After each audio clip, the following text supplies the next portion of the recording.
जय श्री गुरुदेव। जय श्री कृष्णा। श्रीमद् भगवद गीता के 12वें अध्याय का महात्म्य। श्री महादेव जी कहते हैं, पार्वती दक्षिण दिशा में कोल्हापुर नाम का एक नगर है, जो सब प्रकार के सुखों का आधार, सिद्ध महात्माओं का निवास स्थान तथा सिद्धि प्राप्ति का क्षेत्र है। वह पराशक्ति भगवती लक्ष्मी का प्रधान पीठ है। संपूर्ण देवता उसका सेवन करते हैं। वह पुराण प्रसिद्ध तीर्थ, भोग एवं मोक्ष प्रदान करने वाला है। वहाँ करोड़ों तीर्थ और शिवलिंग हैं। रुद्र गया भी वहीं है। वह विशाल नगर लोगों में बहुत विख्यात है। एक दिन कोई युवक पुरुष उस नगर में आया, जो कहीं का राजकुमार था। उसके शरीर का रंग गोरा, नेत्र सुंदर, ग्रीवा शंख के समान, कंधे मोटे, छाती चौड़ी तथा भुजाएं बड़ी बड़ी थी। नगर में प्रवेश करके सब ओर महलों की शोभा निहारता हुआ वह देवेश्वरी महालक्ष्मी के दर्शनार्थ उत्कंठित हो मणिकंठ तीर्थ में गया और वहां स्नान करके उसने पितरों का तर्पण किया। फिर महामाया महालक्ष्मी को प्रणाम करके भक्तिपूर्वक स्तवन करना आरंभ किया।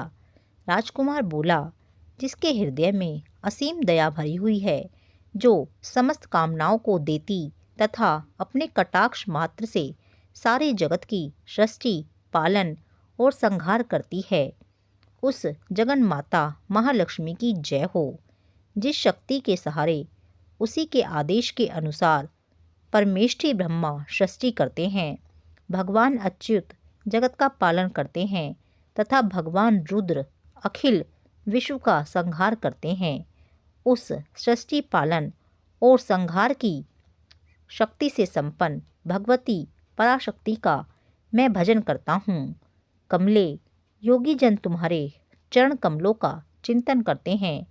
कमलालय, तुम अपनी स्वाभाविक सत्ता से ही हमारे समस्त इंद्रिय गोचर विषयों को जानती हो। तुम ही कल्पनाओं के समूह को तथा उसका संकल्प करने वाले मन को उत्पन्न करती हो।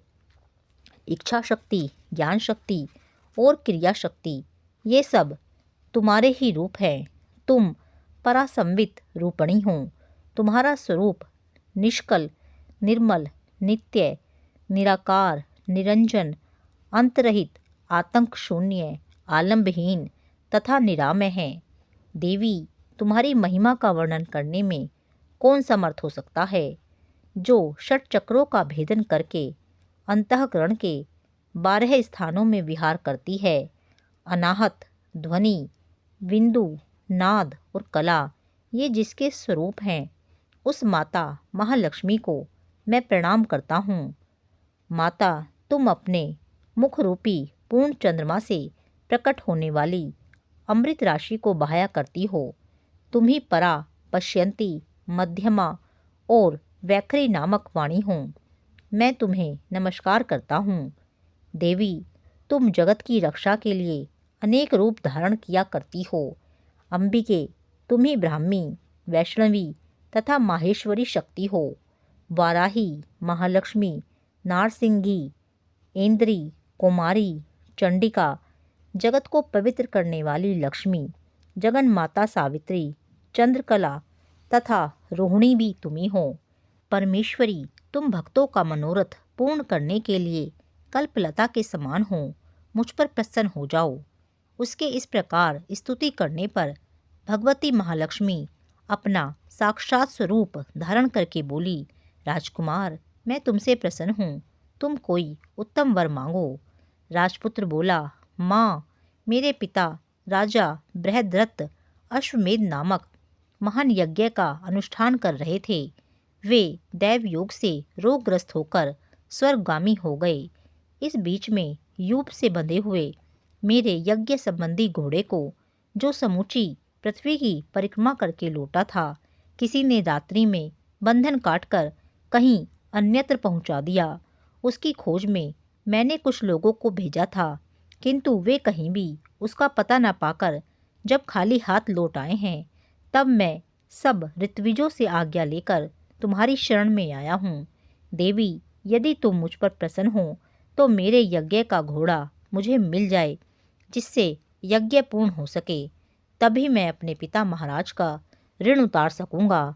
शरणागत पर दया करने वाली जगजननी लक्ष्मी, जिससे मेरा यज्ञ पूर्ण हो जाए, वह उपाय करो। भगवती लक्ष्मी ने कहा, राजकुमार, मेरे मंदिर के दरवाजे पर एक ब्राह्मण रहते हैं जो लोगों में सिद्ध समाधि के नाम से विख्यात हैं। वे मेरी आज्ञा से तुम्हारा सब काम पूरा कर देंगे। महालक्ष्मी के इस प्रकार कहने पर राजकुमार उस स्थान पर आए जहाँ सिद्ध समाधि रहते थे। उनके चरणों में प्रणाम करके राजकुमार चुपचाप हाथ जोड़ खड़े हो गए। तब ब्राह्मण ने कहा, तुम्हें माताजी ने यहाँ भेजा है। अच्छा देखो, अब मैं तुम्हारा सारा अभिष्ट कार्य सिद्ध करता हूँ। यूँ कहकर मंत्रवेत्ता ब्राह्मण ने सब देवताओं को वहीं खींचा। राजकुमार ने देखा, उस समय सब देवता हाथ जोड़े थरथर काँपते हुए वहाँ उपस्थित हो गए। तब उन श्रेष्ठ ब्राह्मण ने समस्त देवताओं से कहा, देवगण, इस राजकुमार का अश्व जो यज्ञ के लिए निश्चित हो चुका था, रात में देवराज इंद्र ने चुराकर अन्यत्र पहुंचा दिया है। उसे शीघ्र ले आओ। तब देवताओं ने मुनि के कहने से यज्ञ का घोड़ा लाकर दे दिया। इसके बाद उन्होंने उन्हें जाने की आज्ञा दी। देवताओं का आकर्षण देखकर तथा खोए हुए अश्व को पाकर राजकुमार ने मुनि के चरणों में प्रणाम करके कहा, महर्षि, आपका यह सामर्थ्य आश्चर्यजनक है। आप ही ऐसा कार्य कर सकते हैं, दूसरा कोई नहीं। कृपया मेरी प्रार्थना सुनिए। मेरे पिता राजा बृहद्रथ अश्वमेध यज्ञ का अनुष्ठान आरंभ करके दैव योग से मृत्यु को प्राप्त हो गए हैं। अभी तक उनका शरीर तपाए हुए तेल में सुखाकर मैंने रख छोड़ा है। साधु श्रेष्ठ, आप उन्हें पुनः जीवित कर दीजिए। यह सुनकर महामुनि ब्राह्मण ने किंचित मुस्कुराकर कहा, चलो, जहाँ यज्ञ मंडप में तुम्हारे पिता मौजूद हैं, चलें। तब सिद्ध समाधि ने राजकुमार के साथ वहां जाकर जल अभिमंत्रित किया और उसे शव के मस्तक पर रखा। उसके रखते ही राजा सचेत होकर उठ बैठे। फिर उन्होंने ब्राह्मण को देखकर पूछा, धर्म स्वरूप आप कौन हैं? तब राजकुमार ने महाराज से पहले का सारा हाल कह सुनाया। राजा ने अपने को पुनः जीवन दान देने वाले ब्राह्मण को नमस्कार करके पूछा, हे ब्राह्मण, किस पुण्य से आपको यह अलौकिक शक्ति प्राप्त हुई है? उनके यूँ कहने पर ब्राह्मण ने मधुर वाणी में कहा, राजन, मैं प्रतिदिन आलस्य रहित होकर गीता के 12वें अध्याय का जप करता हूँ। उसी से मुझे यह शक्ति मिली है जिससे तुम्हें जीवन प्राप्त हुआ है।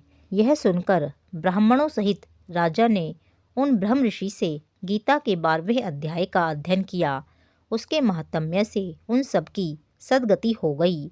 दूसरे दूसरे जीव भी उसके पाठ से परम मोक्ष को प्राप्त हो चुके हैं। गीता के 12वें अध्याय का महात्म्य पूर्ण। जय श्री राधे, जय श्री कृष्णा।